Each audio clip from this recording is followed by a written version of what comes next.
భారతీయ మూలాలున్న Zohran Mamdani New York నగర మేయర్గా ప్రమాణం చేశారు. మన్హట్టన్లోని చరిత్రాత్మక సిటీ హాల్ సబ్వే స్టేషన్లో గురువారం అర్ధరాత్రి న్యూయార్క్ మేయర్గా మమ్దాని బాధ్యతలు స్వీకరించారు. డెమోక్రటిక్ పార్టీకి చెందిన Mamdani New York attorney general Letitia James సమక్షంలో ఖురాన్పై చేయి వేసి ప్రమాణం చేశారు.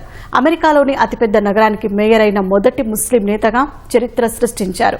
అనంతరం మాట్లాడిన మమ్దాని ఇది నిజంగా జీవితంలో ఒక గొప్ప గౌరవమని, అదృష్టమని పేర్కొన్నారు. యుఎస్ సెనేటర్ బెర్నీ శాండర్స్ సమక్షంలో సిటీ హాల్లో జరిగే బహిరంగ వేడుకలో మమ్దాని మరోసారి ప్రమాణ స్వీకారం చేస్తారని తెలుస్తోంది. గతేడాది నవంబర్లో న్యూయార్క్ నగర మేయర్ పదవికి జరిగిన ఎన్నికల్లో మమ్దాని గెలిచి చరిత్ర సృష్టించారు. అధ్యక్షుడు డొనాల్డ్ ట్రంప్ ఎత్తులను చిత్తు చేస్తూ 33 ఏళ్ల జోహరాన్ మమ్దాని న్యూయార్క్ మేయర్గా విజయం సాధించారు. జోహరాన్ మమ్దాని 1991 అక్టోబర్లో ఉగాండాలోని కంపాలాలో జన్మించారు. తల్లి మీరా నాయర్ పంజాబీ హిందూ మహిళ. భారత దిగ్గజ దర్శకుల్లో ఆమె ఒకరు. తండ్రి మొహమ్మద్ మమ్దాని గుజరాతీ ముస్లిం. బాంబేలో జన్మిన మొహమ్మద్ మమ్దాని ఆ తర్వాత ఉగాండాకు వెళ్లి అక్కడే స్థిరపడ్డారు. మమ్దానికి 5 ఏళ్ల వయసు ఉన్నప్పుడు ఆయన కుటుంబం దక్షిణాఫ్రికాలోని కేప్ టౌన్కు మారింది. ఆ తర్వాత 2 ఏళ్లకే న్యూయార్క్కు మక్కా మార్చి అక్కడే స్థిరపడింది.